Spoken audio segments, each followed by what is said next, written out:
दोस्तों इंटरनेट पे चल रहे इस तरह के बेकार के ट्रेनर्स के वीडियो को देखने से बचें और अपने सीवी को सिलेक्ट करवाएं कंपनीज के अंदर। देखिए पूरा वीडियो। अस्सलाम वालेकुम दोस्तों, मैं मोहम्मद गानिम खान ओखला जॉब्स गुरु की नई वीडियो में आपका वेलकम करता हूं। आज आप लोगों के साथ एक टॉपिक डिस्कस करना था कि इंटरनेट पे आप लोग जानते ही हैं कि हर तरह के टॉपिक्स की हजारों वीडियोस मिल जाते हैं। तो मैं भी कुछ देख रहा था कि इंटरव्यू के बारे में कौन कैसे गाइड कर रहा है। तो एक बहुत ही ज्यादा वॉच क्या कहते हैं ट्रेनर है, अच्छा गाइड करती हैं, अच्छा बताती हैं, लेकिन गलतियां सबसे हो जाती है। तो मैंने एक उनका वीडियो देखा जो कि मैं अभी आपको दिखाऊंगा और उसके बाद बताता हूँ उसके अंदर क्या गलती है। तो पहले आप ये 2-4 सेकंड का वीडियो है, उनका क्लिप है, वो दिखाता हूँ, उसके बाद मैं उसकी गलतियां बताता हूँ आपको। Full name, mention your target role along with 3 to 4 keywords that describe your strengths. Well, that's all you need for this section. Please avoid mentioning your age or marital status. That's completely irrelevant and will just take extra space in your CV. हाँ जी दोस्तों, तो आपने ये video देखा, इसके अंदर जो trainer हैं वो मैडम बता रही हैं कि बेसिक इन्फॉर्मेशन का जो सीवी में सेक्शन है उसके अंदर आपको सिर्फ स्ट्रेंथ लिखना है, बेसिक 2-3 शब्द लिखने हैं अपने स्ट्रेंथ के, और एज और मैरिज जो स्टेटस होता है वो बिल्कुल नहीं लिखना है, वो कंप्लीटली इररिलेवेंट है और आपके सीवी में जगह ले लेगा। ये मैं आप लोगों को बता दूं, यही जो चीज है मुझे हिट करा और मैं चाह रहा था कि आपके साथ डिस्कस करूं ओखला वालों के साथ, क्योंकि ये बहुत ही सेंसिटिव टॉपिक उन्होंने हाफ इंफॉर्मेशन के साथ वीडियो अपलोड कर दिया, जो कि बहुत सारे लोग देखेंगे और मिसलीड होंगे, मिसगाइड होंगे। तो ओखला वालों की तरफ मेरी जिम्मेदारी ज्यादा है, तो मैं उनको बता दूं कि देखिए एज ग्रुप से क्या फर्क पड़ता है। आप लोग जानते होंगे बहुत सारी कंपनी ऐसी है जहां पर एज बार होता है, एज लिमिट होता है। ठीक है, मैं हजारों कंपनी के नाम आपको बता सकता हूं। आईबीएम है, कॉन्सेंट्रिक है, कन्वर्जिस है, आईजीटी है, टेली परफॉर्मेंस है, विप्रो है, एचसीएल है। वहां पे बहुत सारे जॉब रोल ऐसे हैं जहां पे एज की लिमिट होती है। और आप लोग भी आए दिन जेडीज पढ़ते होंगे, जब नौकरी सर्च करते होंगे तो वहां पे देख लेते होंगे, जैसे वहां पे लिखा हुआ आता है 25 से 30 का उम्र का बंदा चाहिए या 25 से 40 की एज का बंदा चाहिए। या आप लोग जब भी किसी एचआर को कंपनी में कॉल करते होंगे या कंसल्टेंट के साथ डिस्कस करते होंगे तो वो भी बता देते होंगे कि यार यहाँ पे ना एज बार है। जैसे कोई एजेड बंदे ने कॉल करी, बात करी, तो वो लोग भी बता देते हैं कि इसके अंदर एज का जो क्राइटेरिया है वो इतना है, एलिजिबिलिटी क्राइटेरिया में एज इतने तक चाहिए उनको। यहाँ पे मैम ये कह रही है कि आप लोग कंप्लीटली बिल्कुल मत लिखें, एकदम इररिलेवेंट है और वो आपकी जगह ले लेगा। तो ये तो एक बात हुई।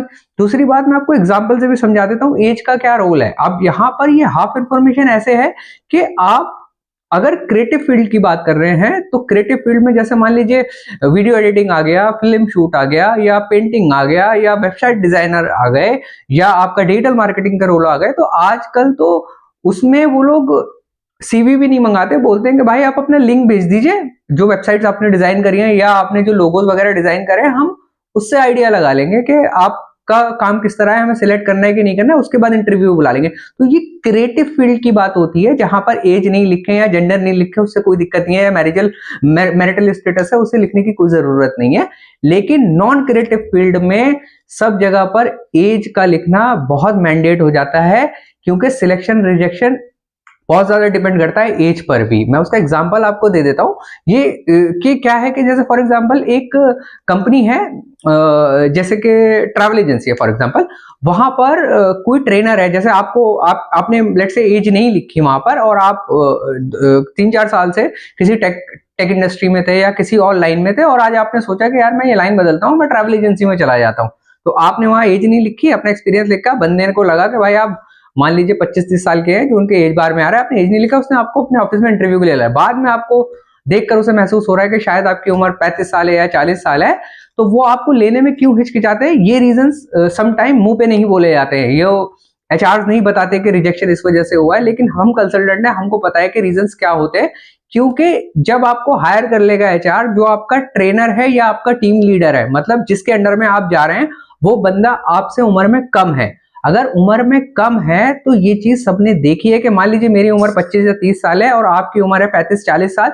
जब मैं आपको कोई काम बता रहा हूं या हमारा कोई राय में इत्तेफाक हो रहा है, तो सम टाइम ईगो इश्यूज आ जाते हैं, या अपने से बड़े उम्र वाले को समझाना सम टाइम मुश्किल हो जाता है।